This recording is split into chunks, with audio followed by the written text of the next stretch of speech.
Most tax pros leave a message. It's Jane. I'm moving on to a TurboTax expert who beat your price. Adam Devine, tell him how I feel. Hey, tax pro, she's been thinking twice. Best believe TurboTax will beat your price. This is a tax break. Switch to a TurboTax Live expert and we'll beat what you paid your pro last tax season. Make the switch at TurboTax.com/beatyourprice. TurboTax full service only. Sign up by 12/20/2024 and file by 4/1/2025. Full details at TurboTax.com/beatyourprice. You're listening to the Archaeology Podcast Network. You're listening to The Archaeology Show. TAS goes behind the headlines to bring you the real stories about archaeology and the history around us. Welcome to the podcast. Hello and welcome to the Archaeology Show, episode 281. On today's show, we talk about the Arkhaios Film Festival and interview two of the short film selection creators. Let's dig a little deeper into the films. It's true. Welcome to the show. Hello. All right, so this is going to be a little bit different because, we're going to have one section here, a little short section where we just kind of talk about this film festival. But in sections 2 and 3, I interviewed two of these short film selection creators. Yeah. So there were 10 short films selected to participate in this film festival. And the festival is from October 14th to 20th. And since these films are all kind of anthropology, archaeology, history related, we were asked to, review. I think some of the team did do some reviews of the films. Yeah. And we were given the opportunity to interview some of the creators. So that was a really cool opportunity for us. Yeah, actually, some of our APN team members have done some of the reviews on some of the short films. And Rachel and I didn't participate, so we could do some of the interviewing. And because we didn't want to cloud all that into that. But anyway, the film festival is really cool because it's actually virtual. There is an in-person component, but it's actually virtual as well. So from October 14th to the 20th, if you go to the webpage, which is linked down in the show notes, you can, I'm actually not sure what it looks like because we never participated in this before, but if you go to the website, presumably around or slightly before that time, you can go there. You register for free because it doesn't cost anything. And you're going to be given some kind of a token or password or something like that because you only get access to the films for a short period of time because these are creators' works. You don't get it forever. And you get a short period of time to see the films. It's a few days. It's not forever. And looks like 7 days. 7 days. Yeah, right. They have some very clear instructions on their website. So, That's right. Yeah. And then you can watch the films, take a look and participate. But there also are in-person viewings, which are taking place at Florence, South Carolina, Darlington, South Carolina, Columbia, South Carolina, Fort Worth, Texas, Mobile, Alabama, and Chicago, Illinois. Quite a lot of places, but they are kind of concentrated in the Southeast. So, yeah. And Chicago. And Chicago, And Texas. Yeah. So I'm pretty sure they're all happening at the same time as October 14th to the 20th. I've never seen any other dates on there, and I was trying to get out of the creators if those dates were going to stay the same. I think they're still trying to kind of line out some of those details, but just follow their socials. They're on Facebook. They're on their website here. You can get all that, again, from our link in the show notes. Yeah, definitely. And these films, the short films that we've been able to watch anyway, are very much worth your time because they are so cool. Yeah. And the two creators that we were able to interview had two such incredibly different films too, which was also really neat because it just shows this wide variety of people out there creating really cool content, and you get such drastically different stories, but both equally interesting. Yeah, so the first one you're going to hear it's a series called Curiosity Trek. Yes. And it was created by Andrew Davis, and he's in Columbia, South Carolina. And it's actually for a network, I guess, down there called SCE-TV. Yeah. And it's, I guess it's probably called something like South Carolina Education TV or something like that. Yeah. And he's been working with them. This was the first season, and they're working on season 2 right now. Yep. But it's just I think it's a 10-episode series, if I'm not mistaken. 6, that's right. I did the interview. You think I would know that, but you just edited it. I just edited it, so I've got it all fresh in my brain. Right. So it was a couple episodes that he submitted for the series. One of them was selected. Yes. And it's the episode that we talked about, basically, and you can hear all about it. It's the most amazing story. Yeah. We won't go into it too much, but what I loved about this film was the whole taking an artifact and connecting the history, the written history, the oral history, and the artifact, and like the archaeology, and bringing all that together into one big story. Right. Because with artifacts, you don't always have a big story, but this one really, really does. And it's so cool to corroborate it throughout the history, the written history as well. Yeah. And the cool thing is, while this is going to be on the Arkhaios Film Festival, this particular series, you actually found this on PBS. Yeah, you can go watch it now. I just typed in the name. We'll find the link that we used because it just seemed to be like a PBS website that has all the episodes available to watch. And yeah, it's a great series. Again, I love building context around a single artifact, which was Andrew's goal, it sounds like, and you'll hear more about that in the interview with him. But he wants to build that bigger story around these individual items. So season 1 is really built on that idea, and there's some really great episodes. So definitely check it out beyond just this one film that was selected for the film festival. Indeed. All right. And then the second one was an interview with creator Alessio Consorte and his translator. Yeah, it's like a way different.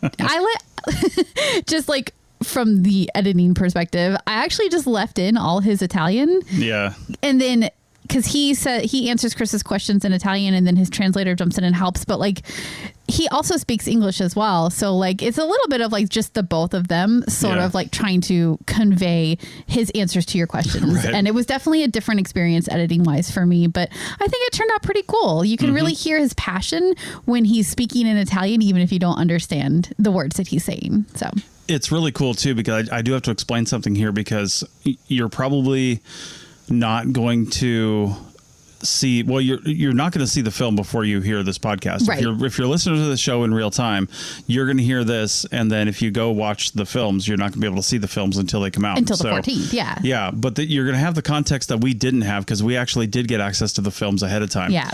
And when we were watching this, we were kind of like, why was this so shaky a little bit? Why was this so shaky? But he had his camera on a tripod, and he actually didn't want any dialogue in the short film. Yeah. He intended to go do a longer film later on, but the guy actually died when he went back a year later, so he didn't get to do it. But he wanted a no dialogue, just watching him do this whole like pottery process and this whole thing. And you'll understand all that when you hear the thing. But I thought it was really interesting that when this guy started in this old shack, just like slamming this huge thing of pottery down on the table, it was shaking the whole building. This clay, the clay. It was shaking this whole building. And he had to take his camera off the tripod and basically hold it. Yeah. Because it was just too so violent. Yeah. So then you ended up with this kind of handheld camera motion, and you really do see it just kind of come off the tripod in real time and watch him shooting it. So I asked him about that too. It was like, what's going on there? Yeah. So but Alessio's point with this film was to sort of show this basically ancient pottery process that hasn't changed in hundreds of years. It hasn't changed in hundreds of years. And this one very old man who was the shop owner, it was following his process through, like you're talking about with the clay and making these plates, which I think was probably the main part of his business, was making just like pottery plates. But another aspect of his business as well was making these little bird whistles too. And big bird whistles, really. Yeah, actually they were, it was kind of big, wasn't it? But honestly, if you don't listen to anything else in the rest of this podcast, go listen to that whistle. My mouth dropped open when I was editing to hear the whistle and the different sounds it can make depending on whether there's water in it or not. It was amazing. You have to go listen to that part. Yeah. It was so cool. But yeah, that was a little bit more of an anthropology type of thing, because it's like this it's sort of this living history of a process that is super old and continues to be done in the same way today. And we have, historical or archaeological evidence of it happening probably for hundreds of years, and then people are still doing it in this town of artisans. So really a neat but totally different type of film. Yeah. It was pretty cool. Yeah. All right. Well, I think with that, I would take a look at your show notes, go bookmark the page. Yeah. And wait to register for the film festival. I don't know if you can register now or not and get your credentials, but, go check that out. Go follow them on Facebook, because they'll probably have some announcements when you can do that if you're in the area.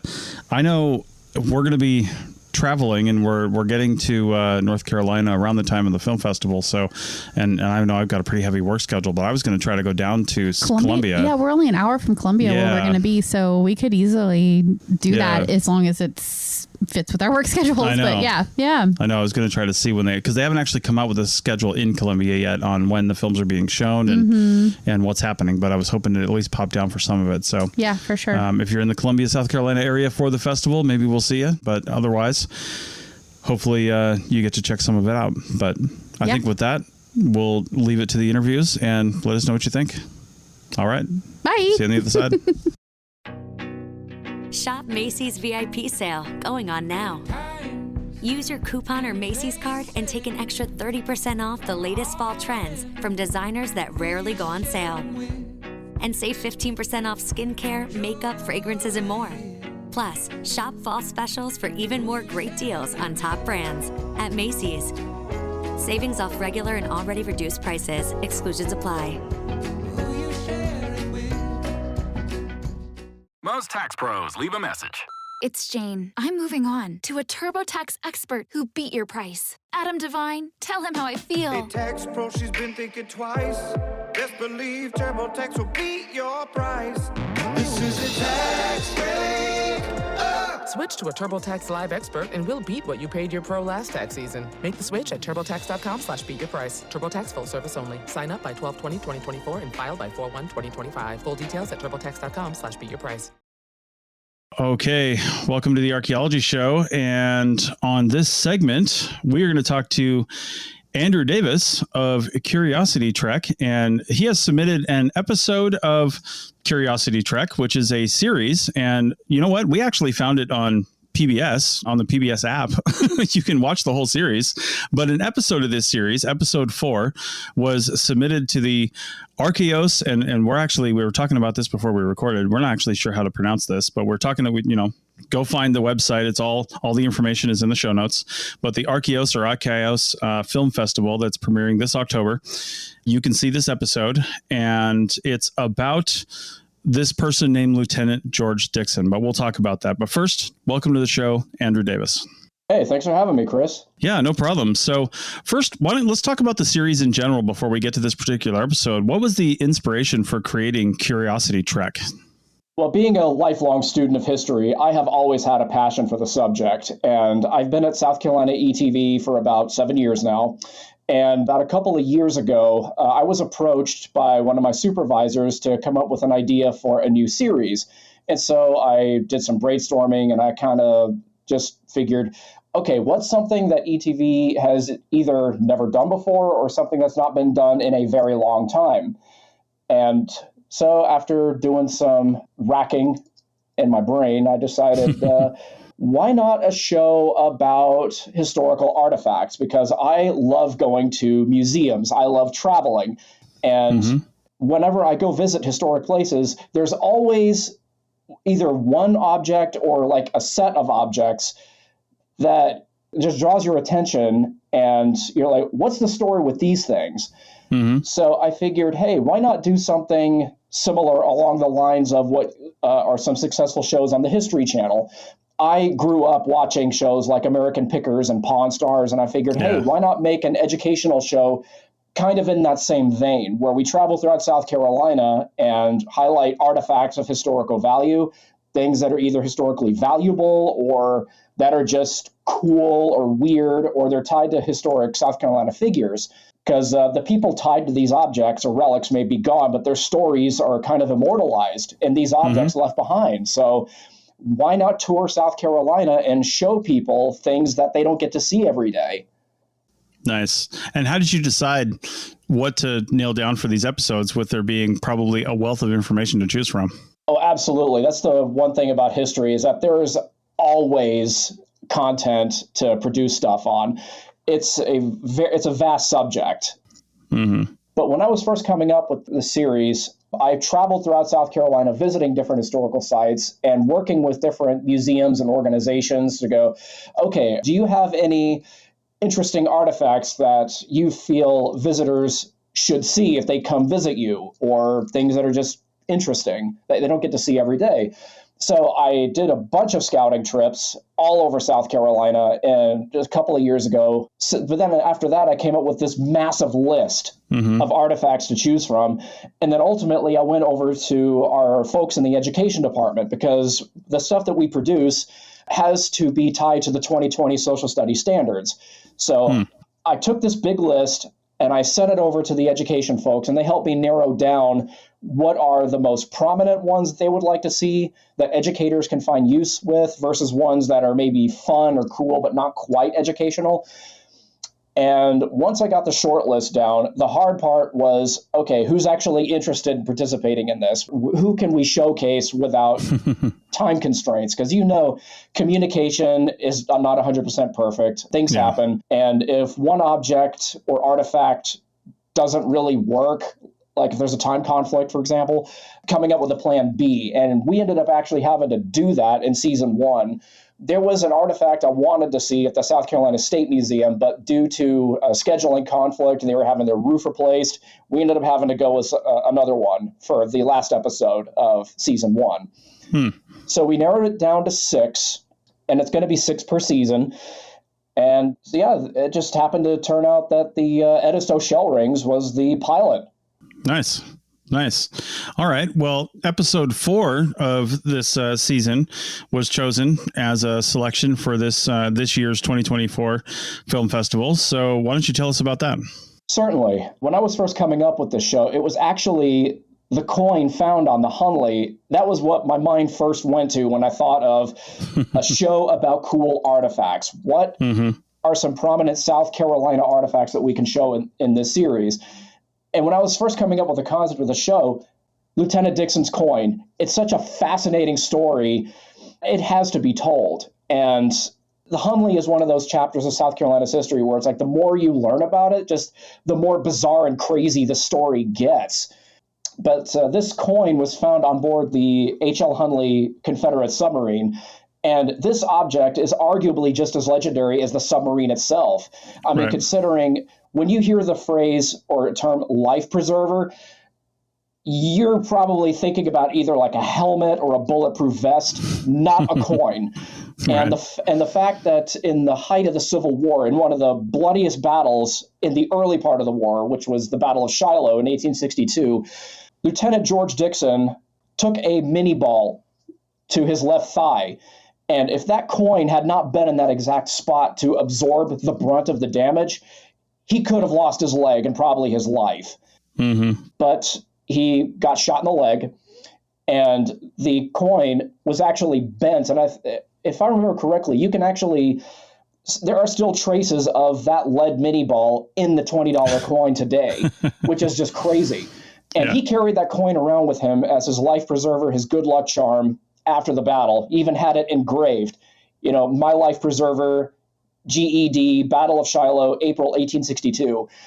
So the story of this coin, you can't help but wonder, was it coincidence, one big massive coincidence, or was it destiny that led Lieutenant Dixon to meet Horace Lawson Hunley in Mobile, Alabama, and get connected with this iron fish boat that was being constructed in the Park and Lyons machine shop in Mobile? And of course, there were 2 crews that had died on the Hunley before Dixon took command.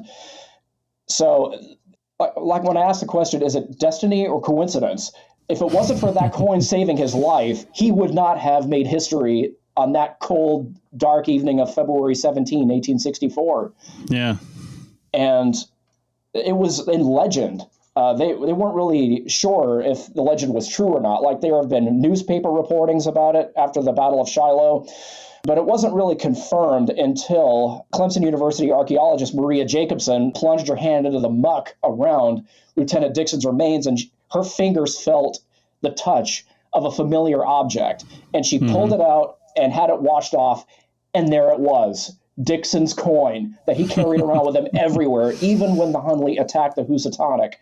It was there. So legend became fact. Yeah, I think that part was super cool, just watching the video, because, as archaeologists, you do go to sites with research behind you and expecting maybe to find certain things, but not specific things. You know what I mean? Like you go somewhere and you're like, oh, I expect to find this kind of a projectile point or this kind of a, an object or something like that. But to go somewhere and think, well, we might find this exact object if something might be true. And I don't know if, they knew of the legend. They knew who was, probably in the Hunley, right? They knew Dixon was probably there. And I don't know if they expected that coin to actually be on his person or if that was just a surprise when they found it and said, oh, wow, he really does carry this with him everywhere he goes. But to have it inscribed like that and just to prove that myth and have that become a fact and that legend, like you said, is just, kind of a dream for an archaeologist. And every archaeologist gets that question from their friends and family when they meet them is, what's the coolest thing you've ever found? Well, she's got that story nailed for the rest of her life, probably. Absolutely. And I finished the book by Brian Hicks called Sea of Darkness, which is all about the history of the Hunley and Horace Lawson Hunley and Lieutenant Dixon. And they had a hunch that they might find the coin, but they weren't 100% sure. And sure enough, Maria Jacobson just happened to find it right underneath the forward conning tower. And it was amazing how this deep-rooted legend, this South Carolina mythology or folklore actually turned out to be 100% fact. Though there are certain parts of the story that have changed over the years after they've done more research and more facts have surfaced, pun intended. Like the whole sub-story of the coin of, I forget her name, the lady who was supposedly Lieutenant Dixon's love interest. Queenie Bennett is her name. It took me a second to think of it. Apparently, Queenie Bennett, that whole part of the story has been confirmed not to be real. It was just a coin that was given to Dixon. We don't know who gave it to him. It was just in his pocket at the time. But the whole romantic part of it with Queenie Bennett is completely false now, especially since it just came out not too long ago that Queenie Bennett was only like 12 years old at the time. So that probably isn't true. So yeah, probably not. No. So is the Curiosity Trek series, are you still producing that? Is it still going? Is there still more seasons that you're doing? Absolutely. We just finished the first season, and season 2 is gearing up later this fall. Great. The 6 artifacts, 3 have been confirmed, but 3 are sort of tentative at the moment. Okay. The shooting begins later this fall, and 3 episodes are being packaged each for broadcast shows, 2646. The first episode, which I just finished producing, is all about ancient history in South Carolina. So that one has been packaged with the Eremotherium giant sloth skeleton down at the Charleston Museum. There is the Edisto shell rings, which is the second segment. And the third one is all about the ancient Egyptian mummified cat case made of bronze from the Ptolemaic era. And the second one that I'm about to produce is all about military history. So that one is going to feature Lieutenant Dixon's coin, the B-25C bomber currently undergoing restoration at Owensfield Airport, and the M28 Davy Crockett recoilless rifle and the M388 tactical battlefield nuke. Never used in battle, but still the fact that they made this thing is just crazy. Wow. Awesome.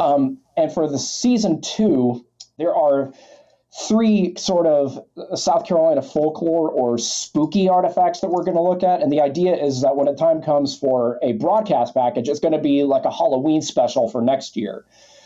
Okay. And of course, we also have the 250th anniversary of the American Revolutionary War coming up in 2026. So 3 of the objects in season 2 of Curiosity Trek are going to be Revolutionary War based. And with that one, we're looking at Patrick Ferguson's grave up in Kings Mountain, the Star Fort at 96, and the one I really want to see is down at Georgetown Museum. They actually have a surviving handwritten letter from the Swamp Fox himself, Francis Marion, to General Nathaniel Greene. And nice. Yeah, I cannot wait to see that one. It's going to be a long shoot day considering it's down in Georgetown, but it's going to be a fun one. Nice. That's very cool. All right. Well, that sounds like something to look forward to, season 2. And for anybody who wants to see these episodes, like I said, you can find them online. We got some links in the show notes, so definitely check that out. But in the meantime, Andrew Davis, thank you for coming on the show and talking about Curiosity Trek episode 4 and the rest of it. And good luck with everything else. Thank you, Chris. I'm honored. It's been a privilege, and thank you for taking the time to interview me today. No problem. All right. We'll be back in a minute. Shop Macy's VIP sale going on now. Use your coupon or Macy's card and take an extra 30% off the latest fall trends from designers that rarely go on sale. And save 15% off skincare, makeup, fragrances, and more. Plus, shop fall specials for even more great deals on top brands at Macy's. Savings off regular and already reduced prices. Exclusions apply.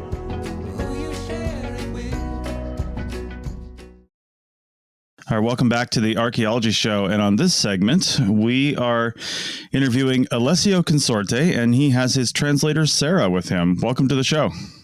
Hi, thank you for inviting me, and I'm very happy to participate to your show, your archaeological show. And thank you for Arkhaios Film Festival to have in their festival last shop. So Rachel and I watched the short film, and we'll link to all of that in the show notes and the film festival itself, so people can go participate in the film festival when it's available and then see the film for themselves. But why did you choose to film the gentleman in the film, and what is his history with the community there? Okay, I speak in Italian right now, and Sara translate.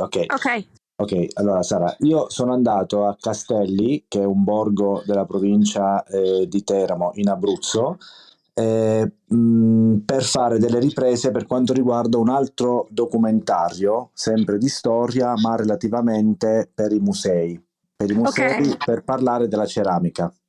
Okay, I went to this place to film another documentary about a museum of ceramists. And this place is in Castelli in the province of Teramo. Mm-hmm. Very, very beautiful in under the Gran Sasso mountain. Is a very beautiful, beautiful, magical place, very magic.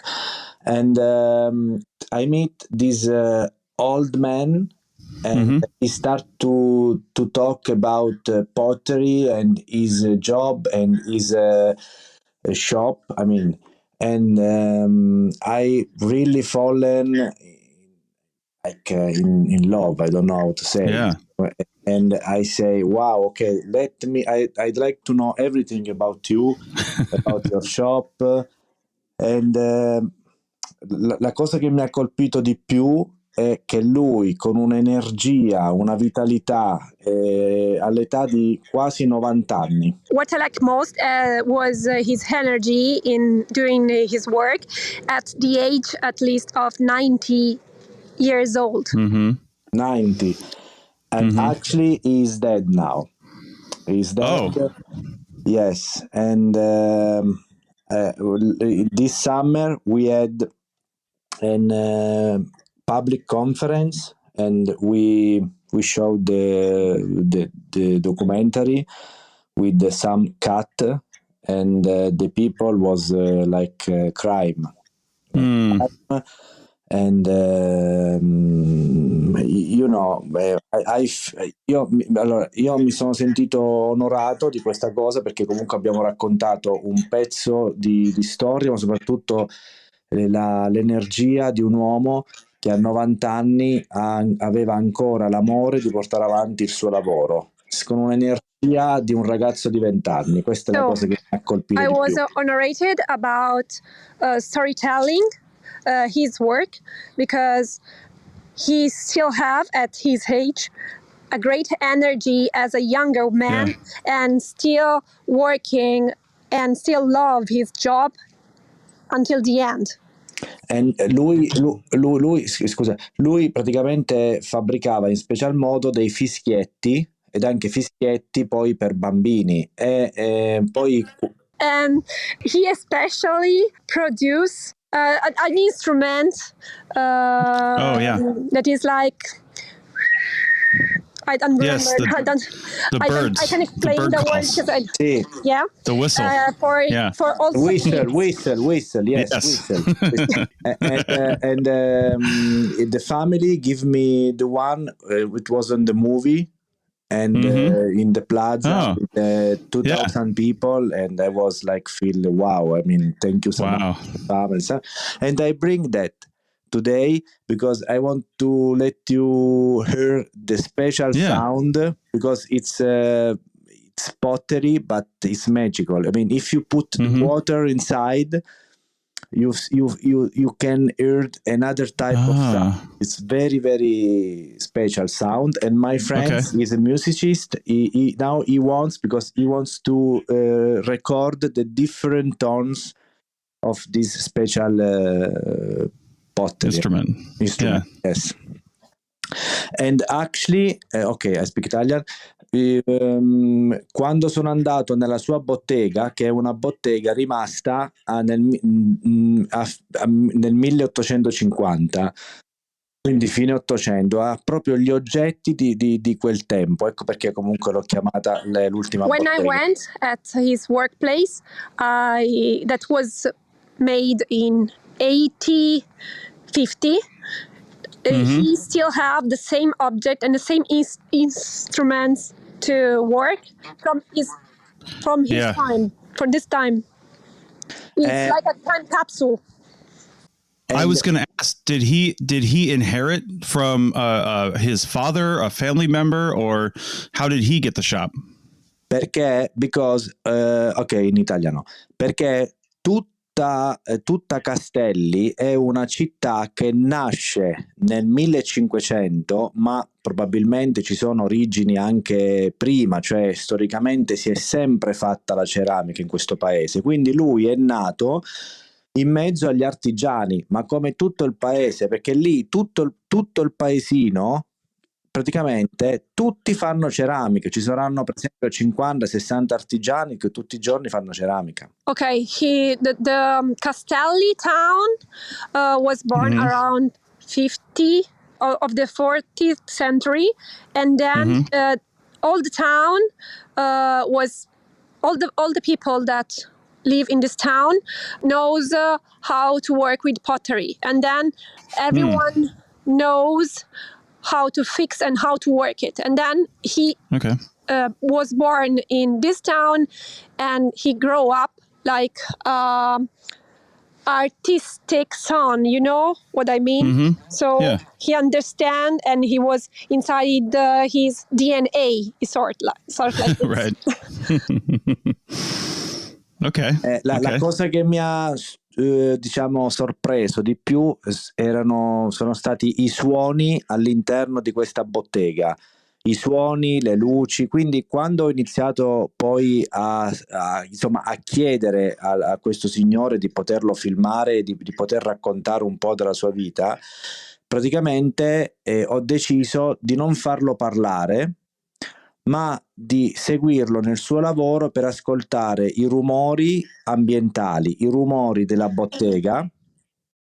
What I liked most when I went to his shop is the lights, the sounds, and I decided with him while filming to not let him speak, but only recording with the natural sound of the work. And I like that too. And ambient. Because, this place, because it's under the mountain, it was full of bird, of 100 species of, specie, come si dice specie di uccelli. Type of bird, sì. And I decided to mix the sound and the feeling and his face, his work, because I think that a man in 90 years old have that power, that feeling. He don't have to speak, he just have to do, and you have to feel, just to give image, sound of his art, his soul. Well, you could really see his, like you said, his energy when he was taking those lumps of clay and putting them together and smacking them with that paddle and pounding on the table. And yeah, it was really, you could see that. I couldn't believe at his age. See, unbelievable. 90. And and in that moment, for example, I was just start in the day to film him, and I had a problem with the camera, with the tripod, because we start to vibrating everything in the house, in the store. And so I had to take the camera in the hands and watch him, and was è proprio lì, in quel momento, che un buon documentarista in quel caso non deve più badare alla forma, anche se alla forma cinematografica deve dare un senso, per arrivare a filmare, perché in quel momento è più importante quello che ti sta dando una persona, e quindi che ti sta dando di suo, della sua anima, del suo lavoro, eccetera, che tu stai filmando, che non la forma, cioè il cavalletto, la dinamica dell'inquadratura. Importante, quindi in quel momento è stato proprio filmare, perché one shot, una volta.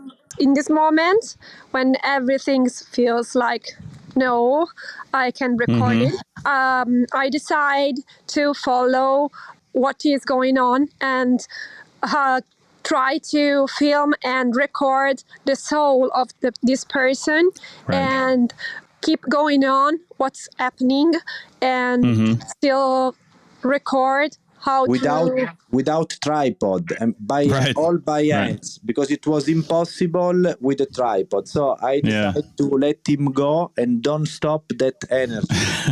Right.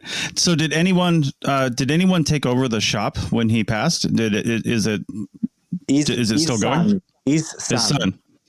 Okay. But nice. I mean, he was in fighting with all the people in Castelli, fight like because small village, big fire, But after the documentary in the plaza, it was 200 people. It was very, very magic night. After they will start to make peace, become again friendly, and it was very, very special night in honor of Mr. Vincenzo Di Simone, and it was nice. So he have the shop now, and actually the shop. Nobody can touch inside because it's historical. Now it's historical. Okay. Because Very cool. We have 300 years that store, and yes, it's very amazing. I mean, very unusual. Okay. Well, I really enjoyed it. It was really, really well done. We really liked it. I liked that there was no dialogue, no words. It was just watching the energy, like you said, and it was really cool. It was very timely that you captured it, before, when you did, before he died. So it was, and actually, just because every time it's an independent movie, have money problem, but in the same time, it doesn't mean that if you have much money, you can do better. Right. But at the same time, I wish to record again him and let him speak about everything, like 100 years of history of that place, But after he died, because I lost 1 year, I didn't have so much money to go back and filming him again, and I was like, it's not. I was like triste, come si dice? Sad. Right. Sad. Yeah. Sad. Yeah. And actually, I have questo ricordo che la famiglia mi ha lasciato, che è il suo fischietto. And now I have the whistle that's something to remember him. And I have here, I'd like to record, right? Yes. I mean, about the sound. You listen, this is without water. Okay. Sorry, Okay. This is without water. Okay, now I put the water inside. Okay. And listen the modulation of the sound. Let me see. Oh, wow. Unbelievable, eh? Wow, that is crazy. Yeah, that's really cool. Nice. Very cool. It's water modulating, and he was a genius to do this. Mm-hmm. He have now I think they open a museum of the whistles because lui ha lasciato circa, non so, tipo 200 fischietti, ma tutti diversi dall'altro, tutti ispirati alla storia. Per esempio, il cammello fischietto. Okay, he left like more than 200 whistles, and I think that they will dedicate a museum for him because each one is different, and one is dedicated to camel, and then gli altri Arabic, like or saint, or, everything like pyramid, something like that. I mean, very strange. And bird, like 1,000 birds. 100 birds that he imagined that doesn't exist, like just like in the fantasy. Right. Very strange man, very genius. I mean, indeed. Okay. Well, I'm glad we were able to get this interview in. Thank you very much for joining us all the way from Italy. Thank you, Sarah, for coming on and helping with the translations. Yes. Thank you. And yes, and congratulations on selection at the Arkhaios Film Festival. And again, thank you for coming on and telling us all about this amazing place and this man and the shop and the film. So thank you again for all of that. And I'm really honored to do this interview and to participate in Arkhaios Film Festival, and really appreciate to Jen, Mr. Jen. Yes. All right. Thank you.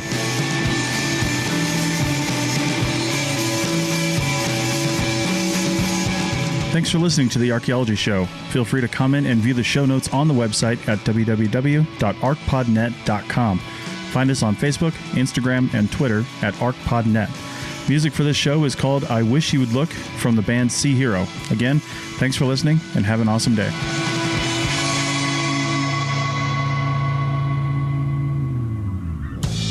This episode was produced by Chris Webster from his RV traveling the United States, Tristan Boyle in Scotland, DigTech LLC, Cultural Media, and the Archaeology Podcast Network, and was edited by Rachel Roden. This has been a presentation of the Archaeology Podcast Network. Visit us on the web for show notes and other podcasts at www.archpodnet.com. Contact us at chris@archaeologypodcastnetwork.com.